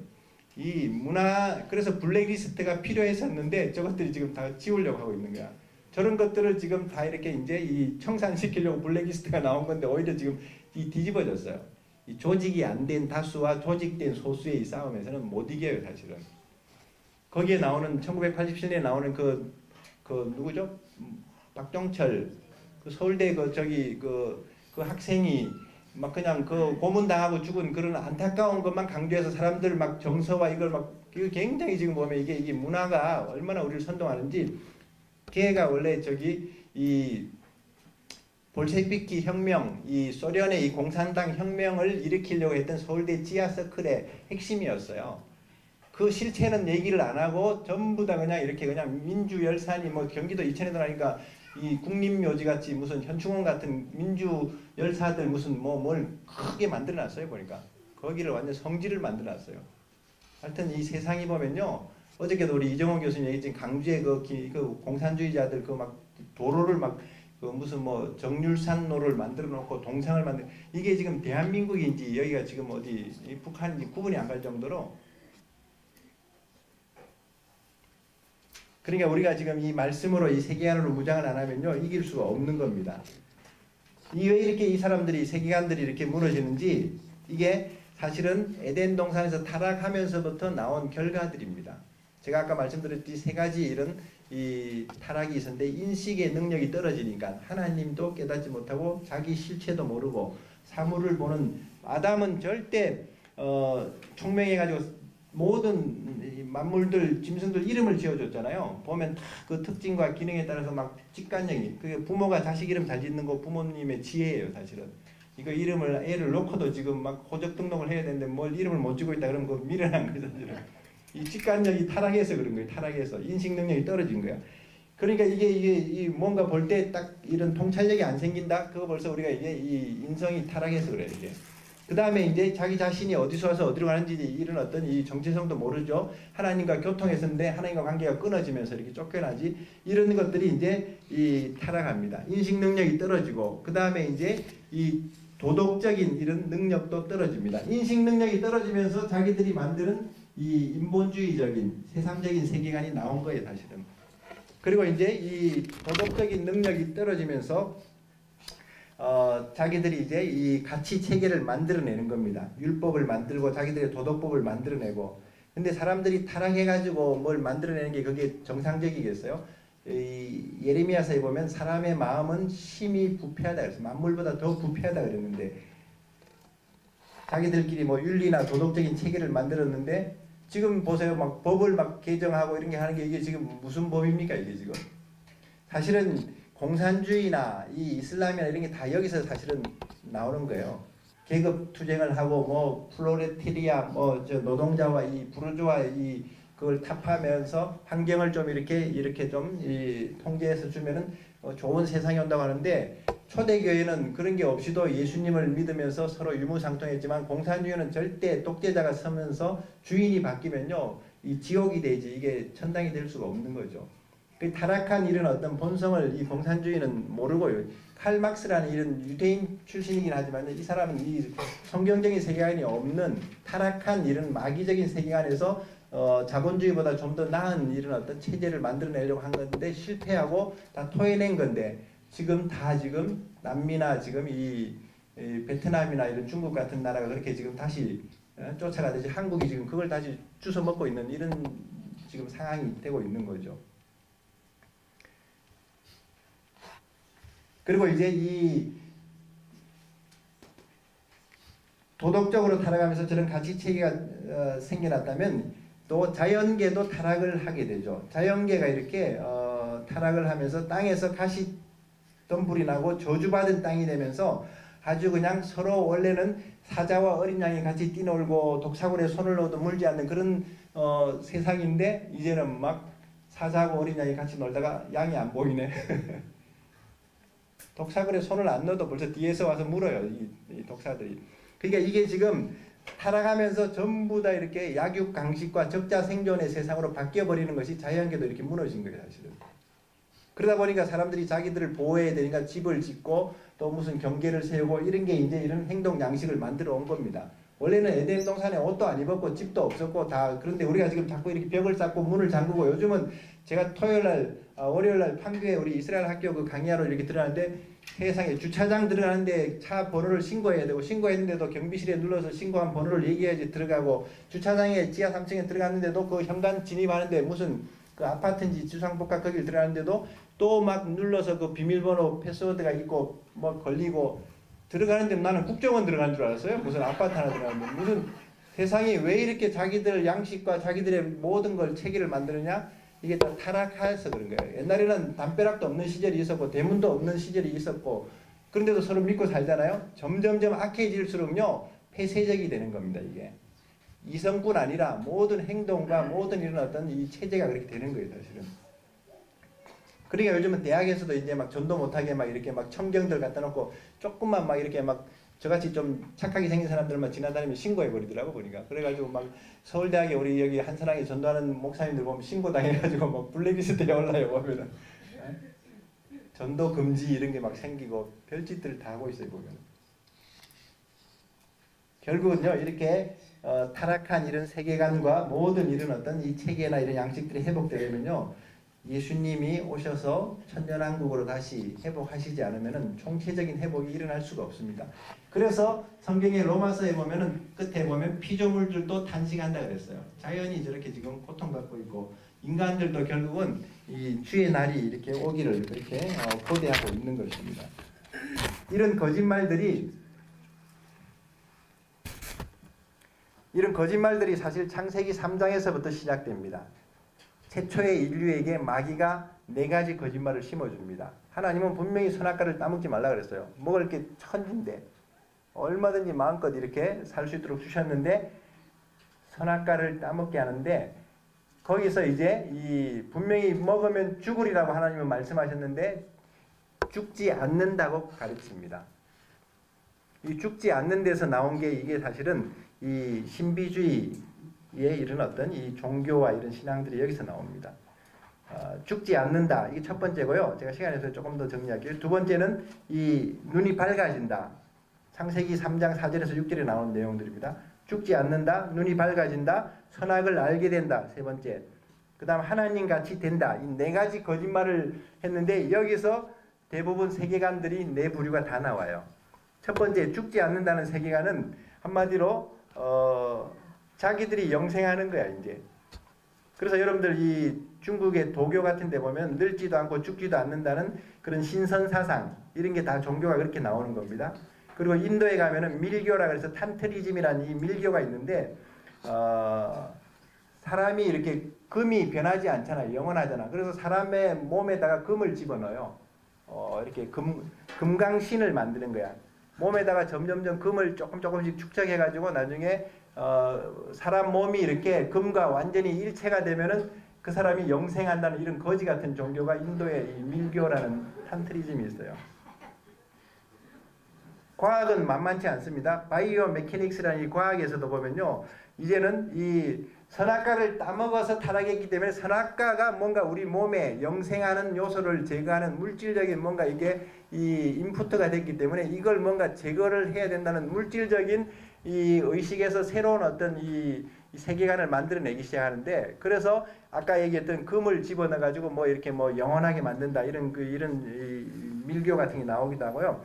그래서 사람들이 이렇게 물질적인 그런 어떤 변화를 주려고 하는 것이 이 과학에서도 바이오 메케닉스라 해서 600만 물 사나이 같이 이렇게 이 신체를 이렇게 기계화 시킵니다. 로봇캅 같은 거 만들어서 뇌는 살아 있는데 몸은 다 이렇게 영화에 보면은 이게 기계잖아요. 이거 영원하게 만드는 이런 식으로 이게 지금 이 나간다든지 우리나라 이단 중에 보면 영생교 뭐 이렇게 피를 뭐 어떻게 해서 영생한 이런 사상들이 전부 다 보면 타락한 세계관에서 나온 그런 이 신비주의 이 종교와 이 사상들인 걸 볼 수가 있죠.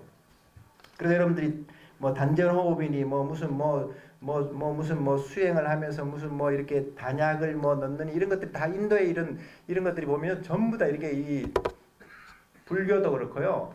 아주 그냥 이게 관념과 의식을 바꿔 가지고 어떤 그걸 이렇게 이 어떤 뭐 영생에 이르려고 하는 이런 어떤 이 거짓된 종교들이 나오는 겁니다.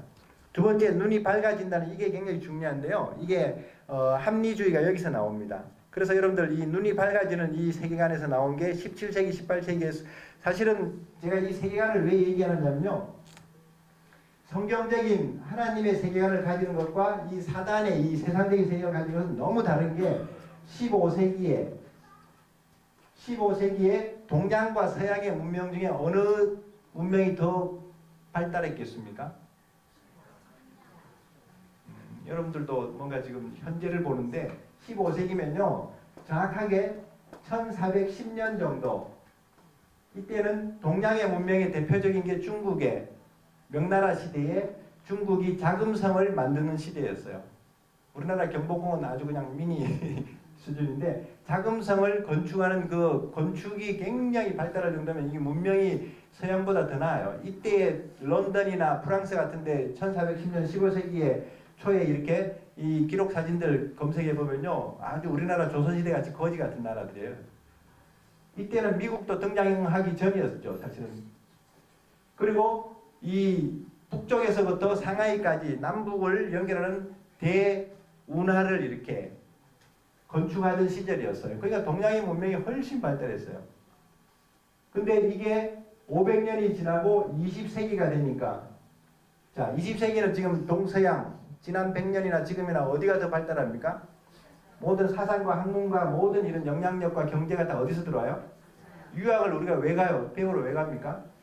왜 이렇게 뒤집어졌는가? 이게 궁금한 거야. 그래서 이 경제학자들이 독일이나 미국이나 이런 경제학자들이 고민하는 거야. 이게 어떻게 이렇게 이 500년 만에 이렇게 뒤집어졌는가? 그러다가 독일의 유명한 경제학자 막스 베버라는 사람이 무슨 결론을 내리냐면은 이 서양에 이른 어떤 이 발전의 영향력은 종교개혁의 열매다고 이렇게 결론을 내립니다.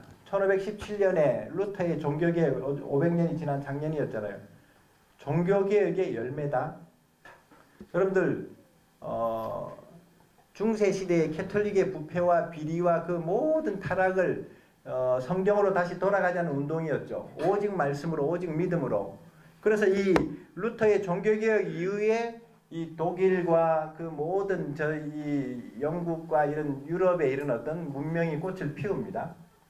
그러니까 기독교 세계관이 들어간 나라가 사실은 번성한다는 거죠. 이거는 우리나라만 봐도 알 수가 있어요. 우리나라 벌써 이렇게 100년 전이면 지금 2010년 단위로 살고 있다면 1910년에 우리나라 한일합방 될 때 한번 보세요. 얼마나 이 조선이라는 나라가 얼마나 이 더럽고 얼마나 질병과 고통과 선교사들이 와갖고 다 죽잖아요. 그냥 자녀들. 그런 시절에 100년 만에 우리나라가 이렇게 한강의 기적이 아니라 정말 이런 경제의 기적, 영적인 교회 성장의 기적. 그러니까 딱 우리가 인도네시아나 저런 필리핀에 가면요. 정말 한국에 오면은 이 권사님들이나 그 목사님들이 오고 싶은 한국에 오고 싶은 데가 여의도 순복음교회예요. 마치 우리가 예루살렘에 성지순례 하듯이 여의도 순복음교회 그렇게 오고 싶어하고 기도하는 사람들은 여기 오살리 기도를 그렇게 아까 우리 오 목사님 말씀대로 그렇게 오고 싶어해요. 우리는 그렇게 안 오는 곳인데 이렇게 교회 성장의 기적과 원조를 받는 나라가 원조를 하는 나라, 선교하는 나라로 바뀔 수 있었던 게 100년 만에, 이건 500년 만에 동서양이 바뀌었는데 우리나라 조선과 이런 근현대 시대에 이렇게 대한민국의 기적, 이게 기독교 세계관이에요, 사실은.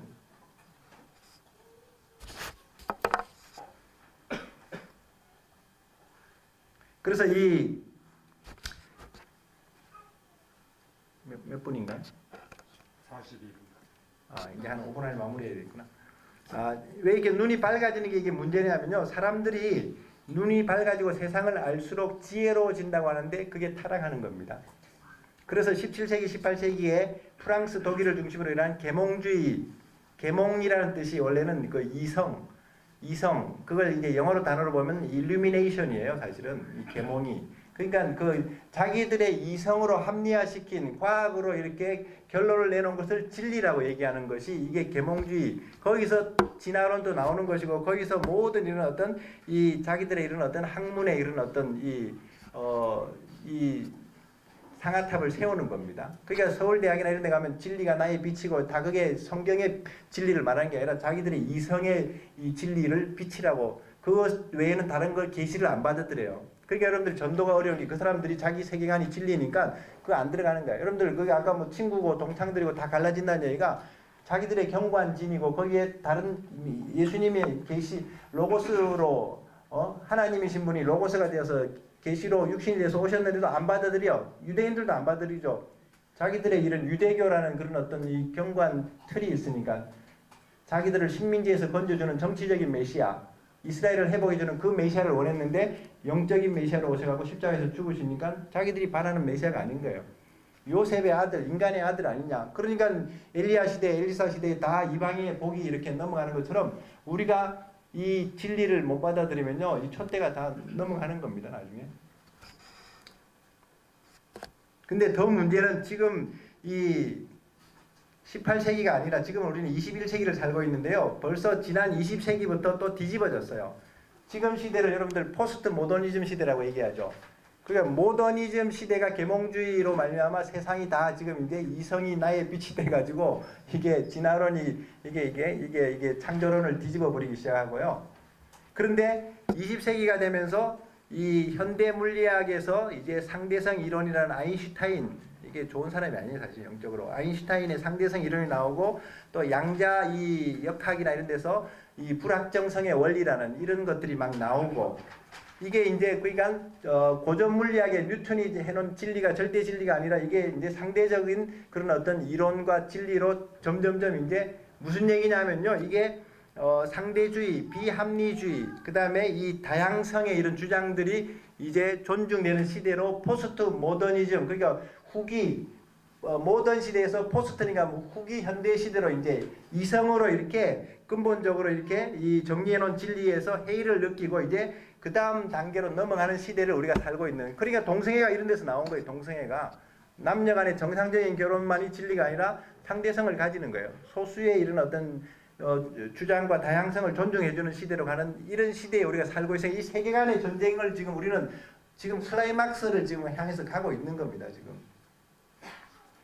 이게 포스트 모더니즘이 한마디로 해체시키는 거예요. 어저께 저 해체라 그랬잖아요. 완전히 가정을 해체하고 교회를 해체하려고 지금 저기 젠더 이런 어떤 운동이 일어나고 있고, 지금 이 동성애 공산주의자들이 자기들 저기 본색을 깃발을 바로 올리면은 딱 빨갱이가 딱 나오니까 이제는 자기들의 그 본질을 획득하기 위해서 이제 이런 동성애라는 차별금지법이라는 것을 통해서 지금 이제 단계적으로 지금 우리를 지금 이렇게 무너뜨리고 법으로 지금 이렇게 규제하기 시작하는 거죠, 사실은. 옛날에는 이성 중심의 시대였는데 이제는 탈이성이에요. 이제는 이성보다는 느껴지는 대로 감성이나 자기들이 믿어지는 대로 사는 이런 복잡한 시대에 여러분들이 영적 대결을 해야 되니까 지금 너무너무 지금 고통받는 거죠. 이게 눈이 밝아진 그 이유입니다. 마귀가 이렇게 이 창세기 3장에서 눈이 밝아지게 만드는 이유죠. 그리고 선악을 알게 하는 세 번째 거짓말이 여기서 이제 선악을 자기들이 이 전지전능한 하나님도 아닌데, 그리고 인간이 유한한 존재인데 선악을 안다, 천만의 말씀이에요. 잠언에서도 16장 25절에 마음으로 사람의 보기에 바른 길이나 필경은 사망의 길이라 그랬거든요. 자기가 선인 줄 알았는데 그게 악이 되는 거예요. 젊은이들 막 연애할 때 이놈이 정말 좋은 놈인 줄 알았는데 나중에 보니까 도둑놈이야. 사귀어 보니까. 결혼할 때 정말 괜찮은 남자인 줄 알고 결혼했는데 보니까 정말 이 결론적으로는 후회하는 결혼이 될 수도 있는. 그러니까 동기론적으로는 우리가 지금 선이라고 택할 수 있지만 결과론적으로는 선을 못 찾는 것이 인간의 타락한 본성이고, 선악을 안다는 것은 거짓말이죠. 그러다 보니까 자기들이 이제 이 기준을 세우는 것이 율법주의가 되고 이슬람이 말했던 아까 도덕법, 샤리아법이 나오게 되고 유대인들이 이 유대교의 이런 장로들의 유전, 탈무드 같은 사상들, 공산주의가 막시즘이라는 그런 어떤 체계를 통해서 뭔가 자기들이 유토피아를 지상에 이루겠다. 이런 것들이 그래서 나오는 거예요. 사실 자기들이 선악을 안다고 하는 이런 어떤 세계관이 밝혀지면서 이런 일들이 나오는 거죠. 마지막으로 네 번째 거짓말이 하나님같이 된다고 했는데 이게 이제 이 범실론 이런 이 합일지 오늘 좀 어려운 용어들도 여러분들 이 정도 수준 해야지 아카데미잖아요. 아카데미. 이거 소화 안 되면 이제 2월 말부터 시작하는 이 킹덤 미션 스쿨에 오면 돼요. 젊은이들은 또 우리 킹덤 아미 스쿨에도 가서 우리 데이비드 차 선교사한테도 훈련도 받으시고 그래서 이런 여러분들 이 공부를 안 하니까 맨날 이 잡하고 뭐 별것들한테 끌려다니는 거예요. 사실은 여러분들이 말씀으로 예배소 6장의 마지막 전쟁은 뭐라 그랬어요? 이 하나님의 전신갑주를 입어야 되는 건데 말씀으로 무장을 하고 기도로 이렇게 깨어있지 않으니까 굉장히 그냥 세상의 그런 어떤 포털에 끌려다니고 막 이렇게 그냥 거기에 빠지는 거죠. 사실은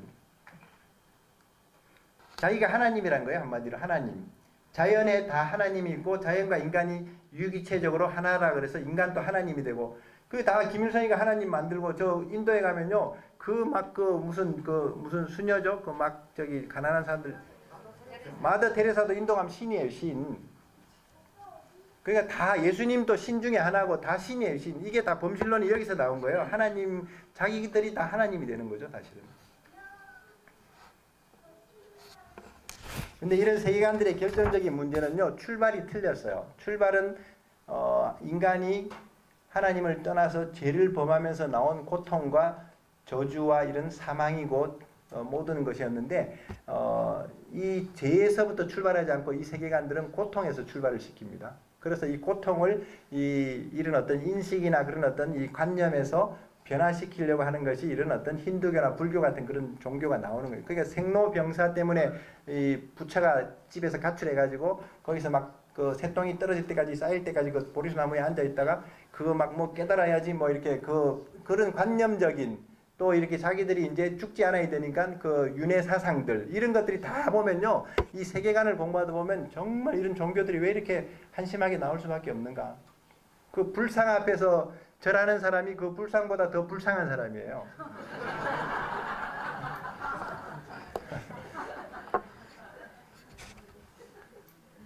말도 못하고 이제 조금 있으면 이제 적그리스도가 계시록에 등장하면 말하는 우상이 나옵니다. 여러분 그거 조심해야 돼요. 아이돌들. 지금은 벌써 홀로그램이나 이런 것들 가지고도 지금 말을 하면서 우상을 만드는 시대인데 여러분들이 성경을 정확하게 창세기부터 계시록까지 결론을 모르고 있으면요. 이게 우리도 여기 오살리 기도 올 때 내비게이션을 보고 따라오지 여러분들이 뭐 길을 여러분들이 기억력이 없어지는데 되겠어요? 그러듯이 말씀이 내비게이션인데 우리 이 예수님이 오시기 위한 그런 어떤 인생의 삶의 내비게이션인데 이 말씀을 정확하게 이렇게 보는 이런 눈이 없으니까 그래서 이 학교나 이런 아카데미 와갖고 자꾸 이 업그레이드를 시켜야 돼. 말씀을 좀 배우고 이스라엘도 배우고 마지막 때도 배우고 이런 세계관도 좀 그래서 제가 우리 한사랑 신학원에서 이번 학기에 6개월 동안 6개월 아니고 3개월이구나 한 학기니까 봄학기에 이 세계관과 영적 전쟁을 한 과목으로 채택을 해서 제가 지금 같이 옥샵을 하려고 그래요. 이제. 그러니까 이 고통의 문제를 해결하려고 막 이런 어떤 환경을 제약을 줘가지고 그 욕망을 충족시켜주고 막 왜 공산주의가 왜 교회를 싫어하는지 아세요? 교회는 사람들의 그런 정욕이나 모든 욕망을 이 강제적으로 이렇게 억압을 시키는 것이 종교라는 거죠. 교회 오면 굉장히 경건하게 살려고 그러고 절제하게 하고 정말 하나님을 닮아가기 위해서 뭔가 다 이렇게 우리가 자기를 부인하고 그러잖아요. 그게 싫은 거예요. 이제 공산주의는. 그렇게 해서 이 종교로 이렇게 억제하는 것이 아니라 환경적으로 자기들이 그걸 제약을 주고 변화를 줘가지고 계급을 재벌들을 타파시키고 스트레스 주는 직장의 사장을 바꿔버리고 막 그러면서 자기들 세상을 만들자고 하는 게 그게 공산주의인 거예요. 이 방식만 다르지 아주 이게 다 유사한 이런 타락한 기독교가 이제 캐톨릭이 되는 것처럼 이런 다 이 시스템이 나오는 거죠. 이런 일들을 이제 이 고통의 문제를 해결하려고 환경적으로 접근한 것이 공산주의라면 이 관념적으로 접근한 것이 불교고요. 이런 이 종교들이고. 그러다 보니까 이 선지자들은 세례요한은 예수님이 오실 때 먼저 오셔가지고 회개하라 그랬죠. 이 죄의 문제를 해결하지 않으면은 그리스도의 그 대속이 아니면은 절대 근본적으로 해결이 안 되는데 절대 이 세상의 세계관을 가진 종교나 이런 이 체제들은 이걸 죄의 문제를 터치를 못하고 있다 이 말이죠. 오늘날 교회가요, 이 문제를 잘못 접근하면은 이 고통의 문제에서 교회 목회를 갖다가 그냥 상담하고 치유하고 뭐 너무 이렇게 하다 보면요, 바알 신앙으로 갑니다. 이게 여호와 신앙이 아니라 바알 신앙으로 가버려요. 바알이 뭡니까? 풍요와 다산의 신이잖아요. 그러니까 뭐 번영의 덫에 다 걸려 있어요, 교회들이.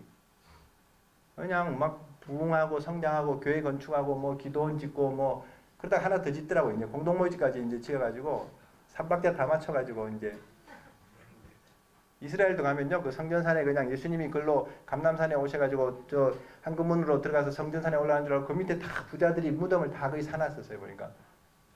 내가 볼 때는 그것들은 다 못 일어날 것들밖에 없어. 이 풍요와 다산이라 그래가지고요, 굉장히 아주 이런 어떤 이 바알 신앙들 보세요. 음란하기도 하고요. 아주 그냥 기복적이고 그냥 기계적으로 많이 바치면 많이 하나님이 주신다 그러고 막 이런 절대 저 바깥에 있는 자판기에는 1,000원을 넣으면은 저기 포카리 스웨트나 뭐 생수가 하나는 나올 수는 있겠죠. 그거는 인간성에 관계없이 1,000원을 넣으면 나오는 거예요. 신앙을 그렇게 가르치면 안 되는 거예요. 그 사람의 영성이나 인격이나 그 사람의 어떤 이 도덕적인 상태는 관계없이 그냥 많이 바치면 하나님이 많이 주신다. 이런 기계적인 신앙, 이거 전부 다 이게 기복적인 신앙 잘못 가르치는 겁니다. 이게. 그리고 이제 이런 어떤 이 물질적인 개념뿐 아니라 이런 어떤 마치 여러분들 고통이나 이런 것으로 가지고 막 이렇게 하다 보면요, 사람들이 막 괴로운 사람들, 세상 사람들이 왜 술 취하냐면 그거 잊어버리려고 그런 거예요. 종교에서요, 막 신들린 듯이 막 무슨 무아지경에 빠지게 만들고 막 자빠지고 그런 거 보면요, 지금은 자빠질 때가 아니라 일어날 때 지금 자빠질 때 막 너무 막 입신해가고 이런 신앙으로 가는 것도 이게 바알 신앙이에요. 이게 미친 저기 그 제사 지내는 그 엘리야하고 대결할 때 보세요. 다 칼로 막 몸을 하고 막 성전에서 장녀들이 막 돌아다니는 그런 별짓들 다 하는데 그래가지고 하나님이 역사하시는 게 아닌데 이 신앙을 정확하게 분별 못하면요, 교회가 은사주의가 너무 잘못 가면은 그렇게 타락할 수 있고 너무 막 11조니 뭐니 하면서 기계적으로 해서 그 사람에게 그 복을 받게 하는 이런 신앙도 잘못 가는 거죠. 이게 사실은 이게 세계관이 잘못되면요, 이런 신앙을 그 혼합주의로 잘못된 토속신앙으로 만들어버리는 아프리카나 다를 바가 없는 겁니다. 이게. 그래서 저는 이 세계관의 대결은 기독교와 타 종교의 대결이 아니라 성경적인 세계관과 비성경적인 세계관의 대결입니다. 여기 앉은 120명 정도 되는 분들 안에 어떤 세계관이 있는가 저는 궁금한 거예요. 동서양이 지금 이렇게 뒤집어지죠. 대한민국이 100년 만에 뒤집어지죠. 뭡니까? 세계관 아닙니까? 예레미야가 말한 한 사람, 여러분들 여기 있는 한 분 한 사람이 지금 어떤 세계관을 갖고 있나가 앞으로 10년, 20년 후에 어떤 결과와 어떤 역사를 이루는가 달려 있습니다.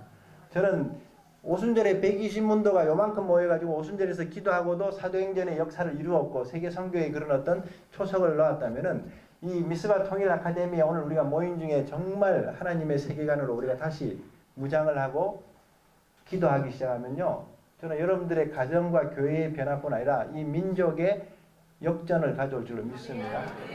저는 그래서 70년 되니까요, 너무너무 북한에 대해서 자나깨나 저는 정말 이렇게 북한의 이 출애굽의 역사, 올 3월에 이제 우리가 3.1절 집회도 하고 우리가 3월 말에는 또 유대인 목사님 이렇게 한국에 오시면 우리가 이제 이 온누리교에서 큰 집회도 준비하고 있는데 그런 유월절, 민족의 유월절이 되도록 출애굽의 2,500만이 이제는 저 김정은이도 아웃시켜버리고 저기 문슬림도 아웃시켜버리고 모세 같은 지도자가 나와야지 이 민족을 출애굽할 수 있는 거예요. 그래서 하나님의 이런 어떤 유월절을 이번에 가질 수 있도록 우리가 기도해 주시고 우리가 또 하나님이 찾으시는 그 한 사람 한 사람 올바른 성경적인 생활 그 한 사람 한 사람 되시길 바랍니다. 우리 한번 기도하시고 이제 우리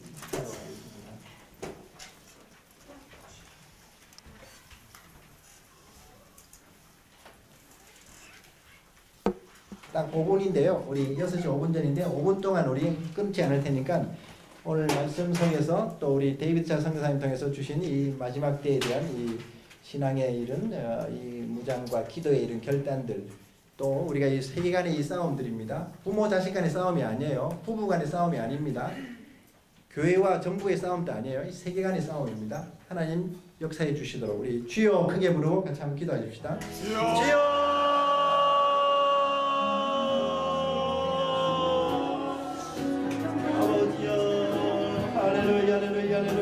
하나님 아버지 역사해 주시옵소서. 주께서 아버지여 저희들에게 새롭게 하나님의 아버지 말씀을 분별하는 자도 서게 하시옵소서. 하나님 아버지 경과 증거를 하나님의 강령으로